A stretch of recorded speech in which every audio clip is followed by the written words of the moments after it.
Maybe இது பண்ணும்போது எனக்கு சிம்டம்ஸ் கொஞ்சம் ரிலீவாகுதுன்னா ஓகே வி அக்செப்ட். பட் இது இல்லாமல் நம்ம என்ன பண்ணிட்டு இது எதுக்கு தான் இப்படி போடுறோம் அப்படின்னா இப்போ ஒரு பெரிய குள்ளத்துக்கு போடுறேன். அப்போ எதுக்கு நம்ம ஸ்ட்ரெச்சிங் பண்ணுறோம்? அப்போ இப்படி பண்ணுறதுனால எனக்கு கவர்மெண்ட் நினச்சிட்டோம்னா என்ன ஆகும்?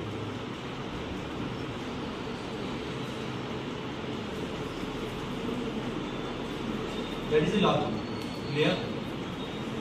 அப்போ அந்த அளவுக்கு டைட்னஸ் இருக்குன்னா அந்த அளவுக்கு எனக்கு தேவை எதுவும் இருக்குது, அதனால தான் அப்படி இருக்குது. அதை சேஞ்ச் பண்ண வேண்டாம். அதனுடைய இந்த அனட்டமி சேஞ்ச் பண்ணிக்காம வேற என்ன பண்ண முடியும்? உதாரணத்துக்கு அதே கார்பெண்டர் சிண்ட்ரோம் ஒரு ஷண்ட் ஹேண்ட் அப்படி வச்சுட்டு you can do this exercise it will free insight. இது பண்ண முடிஞ்சுன்னா இது பண்ண நல்லா இருக்கா, ரிலீவாக இருக்கா, தென் இட் இஸ் பாசிபிள். அப்படியே யூஸ் பண்ணுறது. You cannot say you have to compare flexors extensors right left. இதனால வேற எதனா காம்பன்சேஷன் இருக்கா? லைக் ஸ்கேப்லர் மசில் வந்துட்டு ஸ்ட்ரென்த்தில் இல்லை, இது நல்லா இருக்குது, செக் பண்ணி பார்த்தா செக் ஸ்கேப்லர் நல்லா இருக்குது, ஷோல்டர் மசில் நல்லா இருக்குது அப்படின்னா it's not necessary to concentrate on this. இப்போ இங்கே செக் பண்ணி பார்க்குறோம் ரொட்டேட்டட் டீம்ஸ் ரைட்டாக இருக்குது. அப்போ என்ன பிரச்சனை? ரொட்டேட்டட் டீம்ஸ் யூஸ் பண்ணுறோம். அப்போ இந்த ஸ்ட்ரெச் அவங்களுக்கு தேவையா? So this is what the analyse. இதுதான் ஃபிசியோதெரபி. புரியுதா? இங்கே நான் டைட்னஸ் இருக்கு அப்படின்னா போராட டைட்னஸ் இருக்கு அப்படின்னா ஜிம் போயிட்டு இருக்கோம் அப்படின்னா டெய்லி ஒர்க் பண்ணி இந்த ஒரு குறிப்பிட்ட அளவுக்கு நம்மள்ஸ் இப்படி அடிக்கும் போது இந்த பைசெப்ஸ் தாண்டி போரா muscle also will compensate. So இதுவும் கொஞ்சம் ஹார்டன் ஆக ஆரம்பிக்கும். இதை புரிஞ்சுக்கிட்டு நம்ம ரிஸ்க் ஃப்ளெக்ஸார்ஸ் எக்ஸசைஸ் ஆகிடும். இது வரைக்கும் நான் பைசெப்ஸ் ஒர்க் அவுட் பண்ணேன், இனிமே நான் வந்து ரிஸ்க் அடிக்க போகிறேன். இது வரைக்கும் பண்ணதில் ரிஸ்க் ஒர்க் அவுட் ஆகிருக்கு, அதை இன்க்ளூட் பண்ணுது. அப்புறம் கம்பேரிட்டிவ் நீ 50 டைம்ஸ் அடிக்கக்கூடாது இல்லை, ஏற்கனவே பார்த்து ஒர்க் அவுட் ஆகிருக்கு. அப்போது 20 ஆகிடுது. Like it's not solid. We try to calculate and do ஏன் அப்போ அங்கேயும் ஏதோ சேஞ்சஸ் நடக்குது. This is not a single thing. இதனால எங்கே காம்பன்சேஷன், இதோட எங்கே டைட்னஸ் இதை ரிலீஸ் பண்ணுறது. இது சாலிடாக இருக்குன்னா சரி இதுதான் புரியுது. பட் இந்த வரைக்கும் நீங்கள் அனலைஸ் பண்ணிட்டு இல்லை, உங்கள் உட்காந்து நடந்தது வச்சு பார்க்க முடியாது. இன்னும் நான் ஃபுல்லாக அனலைஸ் பண்ண இல்லையா? மசில்ஸ் எப்படி இருக்குது, மசில் எப்படி இருக்குது, டோல் இதே மாதிரி ரைட் லெஃப்ட் கம்பேர் பண்ணிக்கணும். அப்படியே டெஸ்ட் பண்ணிருக்கு.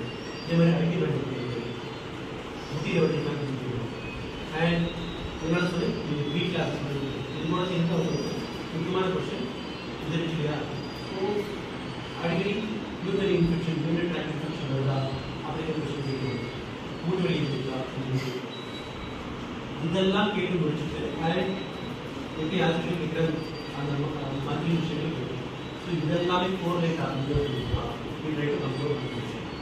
இதில் பாயிண்டடாக இங்கே மட்டும்தான் இருக்குது சொல்கிறாங்க அப்படின்னா இது எங்கேயுமே நம்ம அனலைஸ் பண்ணி பார்த்த வரைக்கும் எங்கேயுமே ப்ராப்ளம் இல்லை. பட் இதில் மட்டும்தான் இருக்குது. இந்த சைடில் இந்த அந்த ஸ்பாட்டை போய் சொல்லிட்டே இருக்காங்க. ரைட் லெஃப்டில் அப்பப்போ வருது. இதில் மட்டும் அதிகமாக இருக்கிறாங்க. வீட்டுக்கு ஓன் பிளட் டெஸ்ட் எடுத்து பார்க்கலாம். பிளட் டெஸ்ட் எடுத்து யூரிக் ஆசிட் செக் எடுத்து பார்க்கலாம். அண்ட் அதுக்கேற்ற மாதிரி நம்மளுடைய கேள்வி எப்படி இருக்கும்? நீங்கள் அடிக்கடி காளான் சாப்பிடுவீங்களா? ஒரு டயட் எதுவும் சேர்த்துருவீங்க, காளான் சாப்பிடுவீங்களா, இல்லை பன்னீர் சாப்பிடுவீங்களா, இதெல்லாம் கேட்போம். அடுத்த கொஸ்டின்ஸ் வரும்போது டவுட் வரும்போது இதெல்லாம் பர்ஃபெக்டாக இருந்துச்சுன்னா இல்லைன்னா ஒன்லி தெரப்பட்டிக்கலாக இருக்குது அப்படின்னா இதெல்லாம் பண்ணுறோம், அங்கே ஏதோ டவுட் வருது, we go and do therapeutically what you can do, we can do. Okay? This is what analysis. இதே இவங்களுக்கு நான் பெரமிஸ் லாகஸ் முதல்ல செக் பண்ண சொன்னேன் இல்லையா? அங்கே வீக்னஸ் இருந்துச்சு அப்படின்னா I would have gone for gluteus maximus. Gluteus maximus strengthen பண்ணுங்க. Okay? That will be the next one. என்ன புரிஞ்சுது?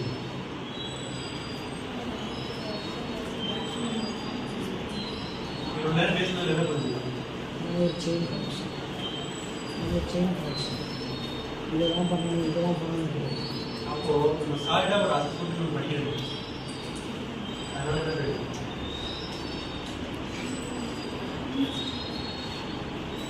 சாலிடாக ஒரு அசஸ்மெண்ட் ஷோ ஃபார்மேட்னு சொல்லுது. That is one type of assessment generally we do medically worldwide எல்லாருமே எல்லா ஃபீல்டுமே யூஸ் பண்ணக்கூடிய ஒரு அசஸ்மெண்ட். உங்களுக்கு நினைச்சிட்டு இல்லையா? மெடிக்கல் ஃபீல்டில் நான் நீங்கள் மெடிக்ஸு, சர்ஜன்ஸு, நர்சஸ் எல்லாருமே காமனான ஒரு டயக்னோஸ்டிக் பேட்டர்ன் அப்படின்னா தட் இஸ் லோக்கல் அசஸ்மெண்ட். அதில் நர்சஸ் வந்து பர்டிகுலர் இந்த அனலைசேஷன் முடிஞ்சதுக்கப்புறம் பர்டிகுலராக ஒரு ஸ்பாட்டில் எழுதி அவங்களுக்கு தேவையான விஷயம். சர்ஜன்ஸ் எழுதி அவங்களுக்கு தேவையான விஷயம். ஃபிசியோதெரபிஸ்ட் இதில் பண்ணிட்டு இருக்கோமோ அதான் பண்ணிட்டு இருக்கோம். அந்த ஜெனரல் அசஸ்மெண்ட்டில் எந்த பார்ட் நம்ம பதிவாட்டிக்கோ பண்ணிட்டு இருக்கோம். சப்ஜெக்டிவும் சரி, அப்ஜெக்டிவும் சரி, ஓட்டார் அசஸ்மெண்ட்டு அது இது ஸ்பெசிஃபிக்ஸ் எல்லாத்தையுமே நம்ம அனலைஸ் பண்ணுறோம். பட் எல்லாத்தையுமே எந்த ஏரியா அதிகமாக பண்ணுறோம் எல்லாமே எக்ஸாமினேஷன்